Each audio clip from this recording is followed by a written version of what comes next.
You're listening to an Airwave Media Podcast. Feel like who art ed? Try to slice it. Who art ed? Mr. Wood art ed me. Good. Either way, it's ambiguous. It works on so many levels. I know. That's off to a great start. Welcome to Who Arted, weekly art history for all ages. I'm your host, Kyle Wood, and today we're looking at Bridget Riley. Bridget Riley is a name synonymous with the op art movement of the 1960s. Her striking black and white and later vibrantly colored geometric paintings captivated the art world and challenged viewers' perceptions of space, movement, and even reality itself. Born in London in 1931, Riley's early life was deeply impacted by World War II. Her father was a businessman, and he was called up to military service, as most men were of that day. Bridget, her sister Sally, and her mother were evacuated to a serene landscape in Cornwall. Now, life in this cottage was a radical departure from what she had been accustomed to previously. The cottage lacked electricity, and there was no running water. Now, audiences today may hear no electricity, meaning no screen time, and think it would be painfully boring. But boredom can actually be good for kids. Without excessive outside stimulation, a child has the opportunity to develop their imagination and flex those creative muscles as they learn to entertain themselves. Riley would say that her mother always told her to use her gray matter, and clearly she did. Surrounded by the ever-changing light, the movement of the sea, and the patterns of nature, she developed a keen awareness for the visual world.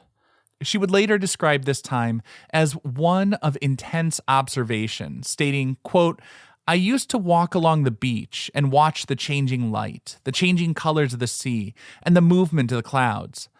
I was always fascinated by the way light played on surfaces," end quote.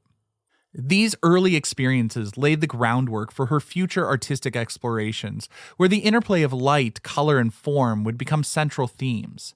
Now, if you're hearing me talk about how she was inspired by nature and the changing light, and you're starting to think of Impressionism and Post-Impressionism, you're on the right path.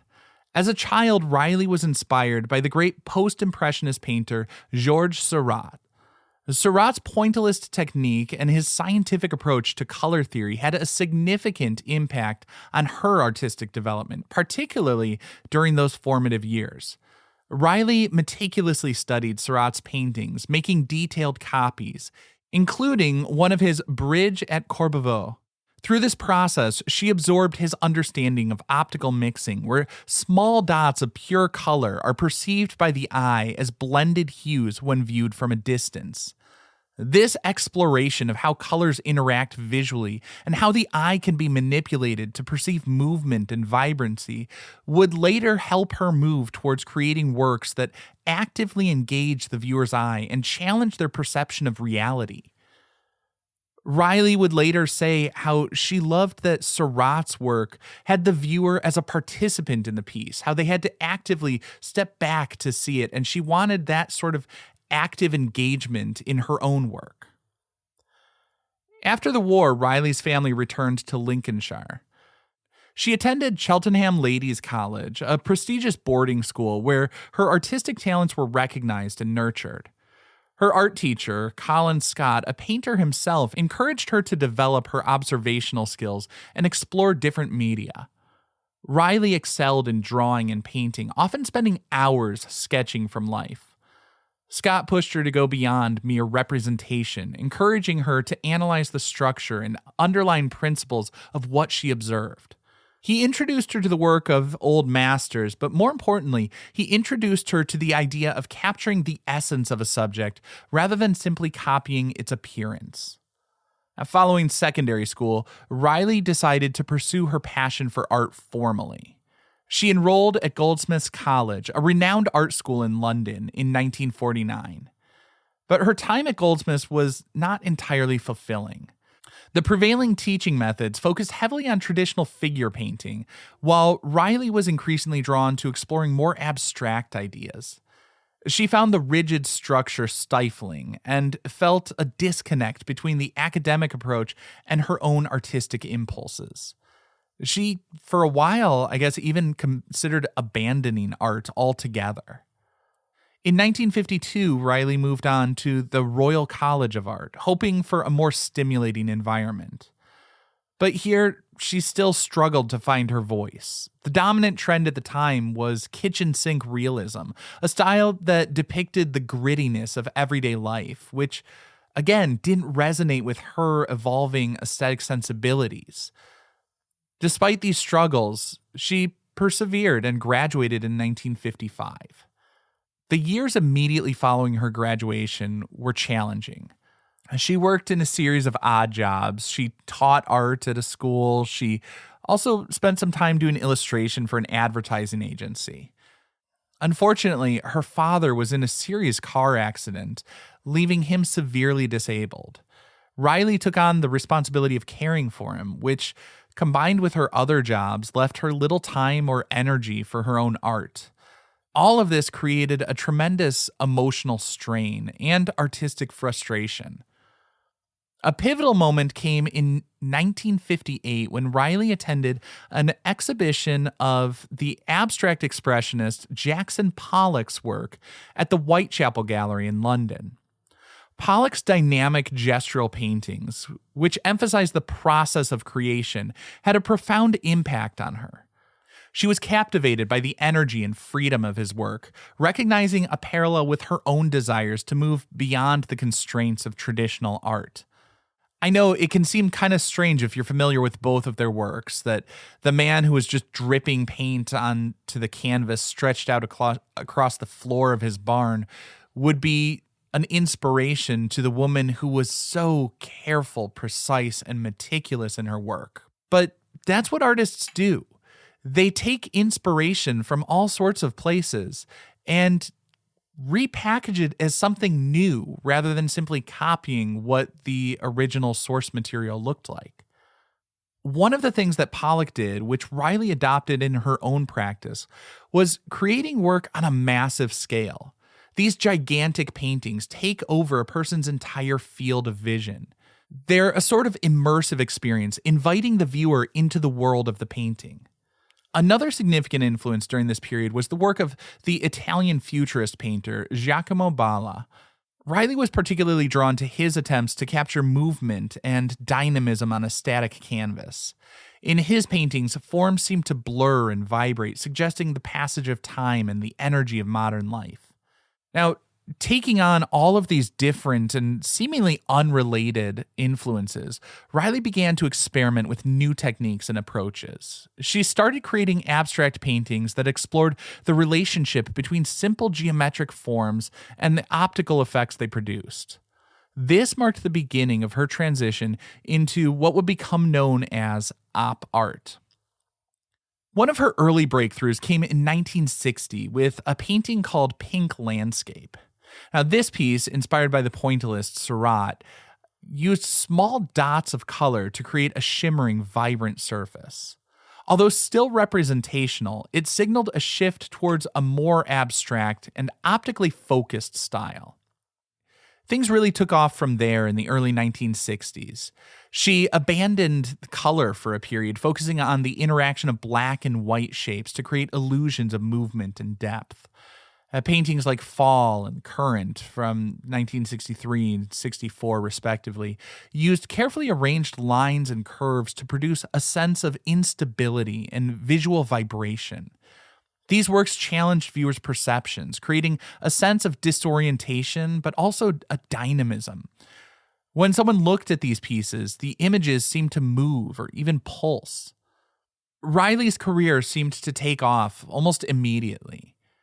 Her work was included in several important exhibitions, including the influential The Responsive Eye exhibition at the Museum of Modern Art in New York in 1965. This exhibition, which showcased the op art movement, catapulted Riley to international fame. Her paintings were praised for not only their originality, but also their technical brilliance and the ability to engage the viewer on a visceral level. In the late 1960s, Riley reintroduced color into her work, but in a very different way than before. She began using a limited palette of pure colors, arranged in a precise sequence to create complex optical effects.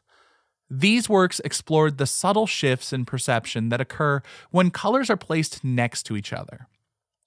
These works demonstrated her deep understanding of color theory and her ability to manipulate visual perception through carefully calibrated arrangements of line, shape, and hue.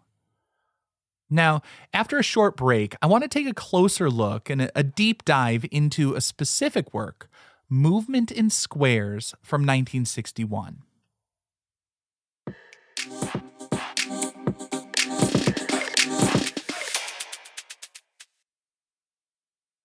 Bridget Riley's 1961 painting, Movement in Squares, stands as a landmark in the history of art.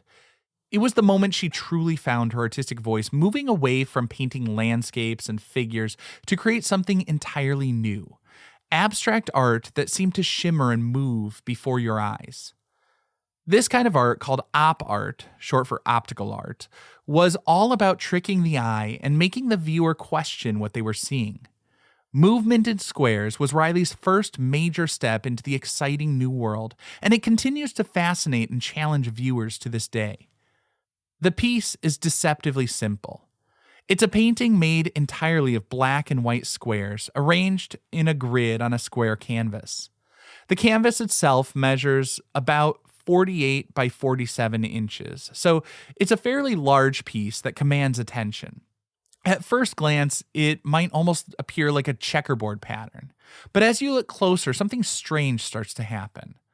As you move from left to right, the squares seem to squeeze together, forming rectangles that get thinner and thinner and thinner and seem to recede into space because of the whole notion that things closer to us look bigger and things farther away look smaller. And so they get pinched almost as they get into this sliver of rectangles going deeper and deeper into space, and then they seem to gradually come back, expanding again towards the other side. This subtle change in spacing of the squares creates a powerful optical illusion. The painting appears to buckle and curve as if a force is pushing it from within. Some viewers feel a sense of unease, even dizziness, as their eyes struggle to make sense of the conflicting visual information, and that rapid repetition of opposites is just overwhelming to take in. The creation of this illusion was no accident. Riley carefully planned and executed Movement in Squares. It was the result of years of experimentation with visual perception. She used a ruler and compass to meticulously draw the grid and adjust the spacing of the squares, creating a precise mathematical progression. The painting is made with tempera, a type of paint known for its matte finish, which helps to eliminate any distracting reflections and allows the viewer to focus solely on the interplay of black and white forms. For the illusion to work, she had to be meticulous in her craftsmanship, making sure that the lines were perfectly straight, the black and white shapes perfectly defined with flat, consistent colors and a strong contrast. When Movement in Squares was first exhibited at Gallery 1 in London as a part of a group show in 1962, it caused quite a stir. The show was titled Towards Art with a question mark, as even the gallery was unsure about the place of op art within the art world. It was unlike anything people had seen before. Some critics were bewildered, dismissing it as a gimmick or a trick. Others were fascinated, recognizing it as a bold new direction in painting. The work quickly became a talking point, drawing crowds and sparking debates about the nature of art and perception. Decades later, Riley commented on how she saw her works differently over time, but the crowds continued to gather and look in much the same way. She said she was delighted that younger generations continue to look at her work and feel it's inviting and accessible to them. Bridget Riley herself recognized the importance of Movement in Squares. She saw it as a breakthrough, a moment where she finally found her own unique artistic language. She said, quote, "In movement in squares, I had used a very simple unit, a square, and used it in a very simple way, turning it into a rectangle, and then into another kind of rectangle. But I found that I made something that moved. I had found a way of making a surface active," end quote. She described how across this series of small and almost imperceptible shifts to the square, it went off into this other space that overwhelmed the eye into oblivion, and the only thing she could do was then bring it back. After that, she continued with black and white paintings for some time, but she began to explore other means of playing with perceptions through subtle shifts. In later interviews, she described the painting as a starting point for her exploration of optical phenomena. She was pleased with the way it actively engaged the viewer, creating an experience that went beyond simply looking at a static image. The painting's success gave her the confidence to continue experimenting with black and white, exploring the potential of geometric forms, and creating increasingly complex and dynamic visual effects. The impact of movement in squares extends far beyond its initial reception. It's considered a seminal work of op art, a movement that gained significant popularity in the 1960s. It inspired countless artists to explore the possibilities of optical illusions and to challenge conventional notions of what art could be. The painting's influence can be seen in fields beyond fine art, such as graphic design, fashion, and even architecture. Movement in squares remains a powerful and captivating work of art. The simplicity belies its profound impact on our understanding of visual perception. It reminds us that seeing is not always believing, and that our brains are constantly working to interpret the information our eyes receive. By manipulating simple geometric shapes, Riley created a work that is both intellectually stimulating and visually stunning. It invites us to question our assumptions about reality and to appreciate the dynamic interplay between our eyes and our minds. This concludes this week's episode of Who Arted, part of the Airwave Media Podcast Network. If you found this tolerable, please leave a rating or review on your favorite podcast app. You can find images of the work being discussed this week and every week on social media at Who Arted Podcast on Twitter, Instagram, and TikTok, and of course on the website whoartedpodcast.com. Podcast done.